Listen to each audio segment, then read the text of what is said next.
Hola, feliz lunes 25 de mayo. Muchas gracias a todas y a todos los que se están conectando a esta transmisión de Facebook Live para que hagamos el resumen de la conferencia matutina del día de hoy y comentemos algunos temas, sobre todo los económicos que fueron destacados en esta conferencia matutina.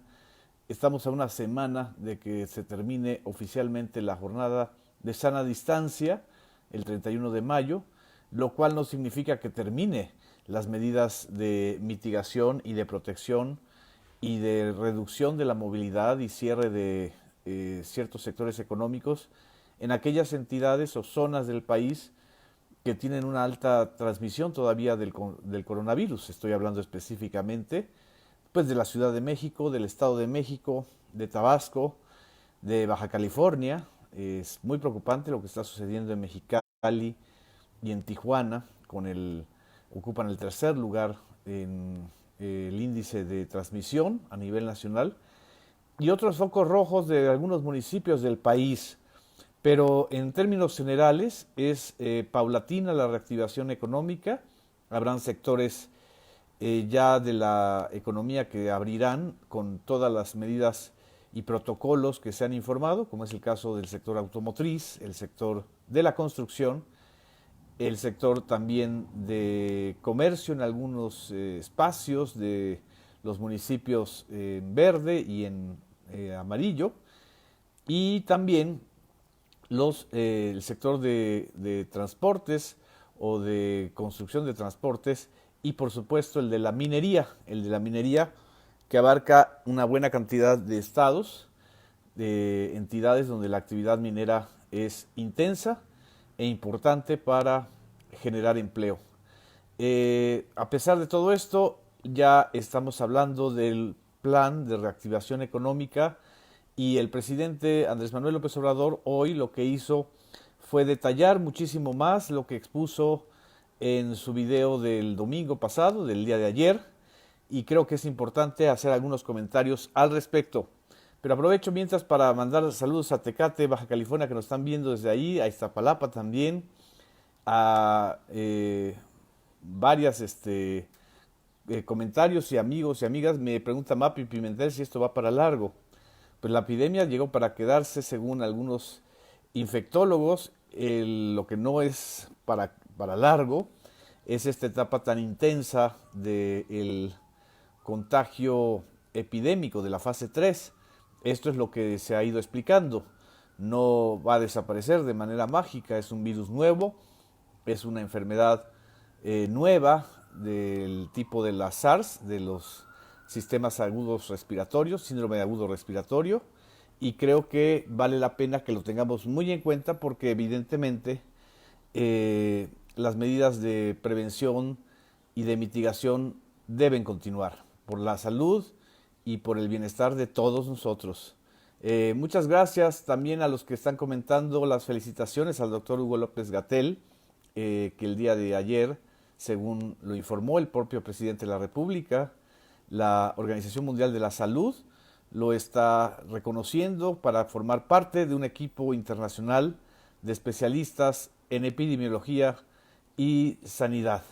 Obviamente, algunos se molestaron muchísimo en Twitter cuando yo hice la comparación preguntando si alguien sabía si estos exsecretarios de salud que se han dedicado un día sí y otro también a cuestionar la política federal, a medrar con este cuestionamiento, en lugar de llamar a la solidaridad, al confinamiento, se han dedicado a cuestionar y cuestionar. Es el caso de Julio Frenk, de José Narro y de Chertorivsky, exsecretarios de salud, que ni una mínima autocrítica han señalado a el desastre de salud que dejaron durante sus periodos. Incluso hasta se ofendieron cuando yo cuestioné al señor Julio Frenk, que es rector de la Universidad de Miami, que como rector de una universidad norteamericana y especialista en salud pública de reconocimiento internacional, eso es evidente, nunca mencionó o ha mencionado, al menos yo no lo he visto,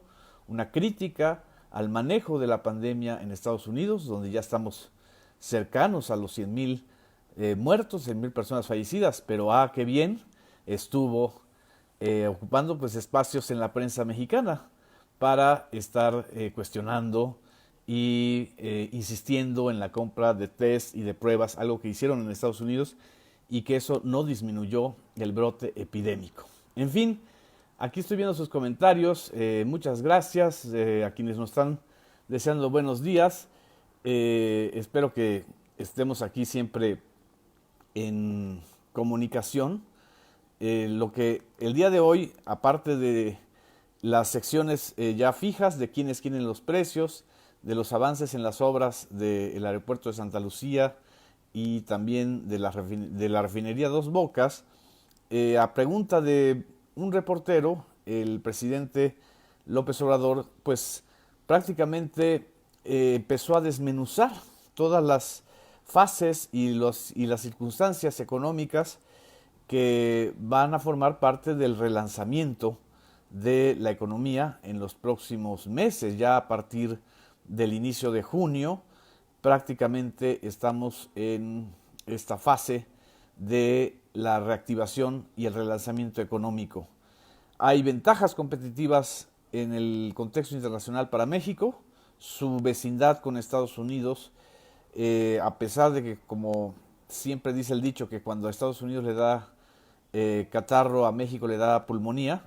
Ahora sí, por fortuna, en este contexto global tan desafiante y tan atemorizante, la neumonía ahora sí de Estados Unidos tan grave, que le llevó a la pérdida de casi 20 millones de empleos, no ha sido tan brutal como en México. Es decir, toda proporción guardada, la economía de Estados Unidos es 10 veces más grande a la mexicana, es una potencia de consumo y de producción y de distribución global. En el caso mexicano, el presidente López Obrador está calculando que la pérdida de empleos de este proceso de cierre de la economía para defender la salud, no por capricho, sino para defender la salud de todos los mexicanos, generará una disminución de 1 millón de empleos. El problema del desempleo seguirá siendo un desafío para México, pero él subrayó que tiene ya un plan, un proyecto de generación de 2 millones de empleos a través del impulso al sector de la construcción, especialmente de las obras como la refinería Dos Bocas, como el Tren Maya, que generará 80,000 empleos, más todas las obras de infraestructura en carreteras y otros proyectos de generación de empleo, más de 30 que fueron explicados durante la conferencia matutina. Esto fue muy interesante y muy importante. Aquí tengo los cuadros. Está, aparte de estos que ya he mencionado, está también la generación de empleos a través de la contratación de 21,000 miembros de la Guardia Nacional, los caminos de obra, son 16,000 empleos, caminos rurales, otra cantidad similar, carreteras en construcción, 11,000 empleos, generación de energía eléctrica por la modernización de plantas, 11,644 empleos, la rehabilitación de las 6 refinerías, aparte de la construcción de la de Dos Bocas, generaría 9,000 empleos, el desarrollo del Istmo de Tehuantepec, 7,300 empleos, las universidades para el bienestar, 6,033 empleos, la terminación de presas y canales en el país, 3,090 empleos, el sistema aeroportuario de la Ciudad de México, que es independiente al tema del nuevo aeropuerto de Felipe Ángeles, generaría 2,200 empleos, entre otros generadores o proyectos gubernamentales con recursos públicos que buscan generar empleo. Esto es muy claro y esto se reflejó hoy en la conferencia matutina. Estamos ante un modelo muy similar al que aplicó el expresidente estadounidense Franklin Delano Roosevelt en la época de la Gran Depresión. Pues ya nadie que esté vivo se acuerda de esta época, pero fue el gran crack financiero de Wall Street en 1929, que replanteó todo el equilibrio mundial, antecedió desgraciadamente a la Segunda Guerra Mundial y marcó para la teoría económica un ciclo que es el ciclo del estado de bienestar. Este ciclo del estado de bienestar está retornando, como diríamos en otra, como lo comenté en otra transmisión, a veces la historia es circular y un siglo después no solamente enfrentamos una pandemia tan agresiva y tan mortal como lo fue la pandemia de 1918 llamada gripe española. No tenía que ser responsabilidad de España, sino así se le conoció. Y ahora tenemos un coronavirus que es de dimensiones globales, aunque Donald Trump insiste en llamarle el coronavirus chino. Y lo que nosotros tenemos que insistir en que no hay que estigmatizar a ninguna nación, a ningún país, y mucho menos a los enfermos o a quienes han sido desgraciadamente más afectados por el coronavirus. En otros asuntos también, siempre con la reactivación económica, el propio Andrés Manuel López Obrador mencionó que hay una serie de indicadores que hablan de que no va a ser un golpazo económico tan fuerte, aunque haya una recesión inevitable. Por ejemplo, se presume o se presiente que se pronostica, no se presiente, se pronostica que las remesas en abril podrían sumar 3.000 millones de dólares, que sumadas a los 4.000 millones de dólares que los mexicanos en Estados Unidos enviaron en marzo, de este año, pues implica un récord de cifras muy importante. También ha incrementado la recaudación a través del sistema de administración tributaria en 2.5% en relación con el año pasado.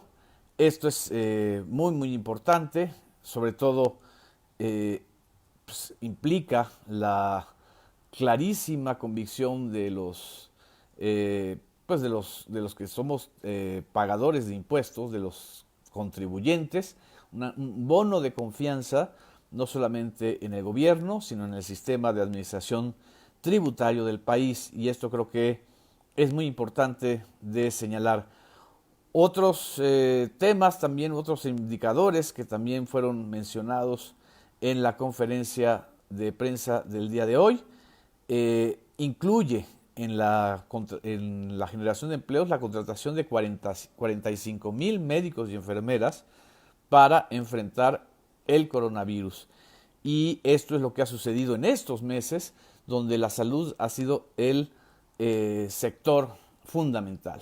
Y en la conferencia matutina fue inevitable que el propio presidente mencionara el tema del reconocimiento del doctor Hugo López-Gatell como para formar parte del equipo de la OMS, y resaltó cómo algunos medios les dan espacios y críticas y hasta denuncias de la oposición que dicen que van a interponer demandas contra el doctor Hugo López-Gatell. Es el caso de Marco Cortés, dirigente panista, al tiempo que la Organización Mundial de la Salud lo postula para integrar un equipo de especialistas en salud y epidemiología. Así fue como lo dijo, vamos a escucharlo. Creo que es hasta el coordinador de los diputados del PAN. Va a presentar una denuncia en contra del doctor Hugo López-Gatell, cuando al mismo tiempo la Organización Mundial de la Salud lo está postulando para formar parte de un grupo de asesores en materia sanitaria de la Organización Mundial de la Salud. Claro que la entrevista se la hace el Universal y se lanza con todo, ¿no? Así está la situación. Este contraste entre el reconocimiento internacional a la labor que ha ejercido y el reconocimiento social, eso es lo que hay que también admitir, el reconocimiento social, la credibilidad social que tiene el doctor Hugo López-Gatell en el manejo de una de las grandes crisis de salud pública de este milenio y de este siglo, es generalizado, si no yo creo que mayoritario, en el caso de los mexicanos. Si bien no todos están contentos, están a gusto. El hecho real es que el doctor Hugo López-Gatell ha sabido comunicar la importancia de esta emergencia y de la solidaridad de los mexicanos para que el confinamiento sea un acto social de respeto a la vida de los demás y a la vida propia, y también las medidas de sana distancia y del quédate en casa sean un elemento voluntario y no un elemento de coerción autoritaria o de toque de queda. Esto les duele mucho reconocerlo a los agoreros del desastre. Sopilotean todo el tiempo, están diciendo que ocultan número de fallecimientos, se ocultan la situación en los hospitales, se oculta. El león cree que todos son de su condición. Ellos ocultaron la gravedad del sistema de salud. Ellos, como exsecretarios de salud, estoy mencionando a Narro, a Chertorivsky, a Frenk, que es el trío dinámico que ha estado en el Universal, en el Reforma, en medios internacionales cuestionando, no han tenido la generosidad ni por un solo día de apoyar o de decir en qué ayudamos. Han estado todo el tiempo decir en qué medramos, en qué afectamos. Bienvenida siempre la crítica, pero no se vale. Si fuiste secretario de salud de un país donde dejaste devastado el sector de salud, estés ahora queriendo medrar de una tragedia mundial y nacional. Esto creo que es lo que hay que resaltar de estos episodios. Y bueno, ahí están también algunos líderes de opinión que dicen que están preocupados por la situación de la salud en México. En fin, esto creo que es lo más importante de lo que el día de hoy se abordó en la conferencia matutina. Y pues también les agradezco mucho a quienes están aquí conectados, a quienes nos mandan saludos desde Chiapas, como Johan Carl Domínguez, desde Canadá, muchas gracias. Y también quienes nos están comentando de los disque opositores. Dice Vicente Suazo, demanda a Gatell, quien ha trabajado para la pandemia. Son unos cínicos, dice aquí otro compañero. Ese trío diabólico, ojalá le hagan llegar una felicitación al doctor Gatell. Digo, mínimo, ¿no? Y muchas gracias a sus comentarios y compartan esta síntesis informativa que espero sea útil, y nos veremos en esta semana a través de la postmañanera y quizá en la mañanera de esta semana para dar la segunda plática sobre la infodemia. Muchas gracias.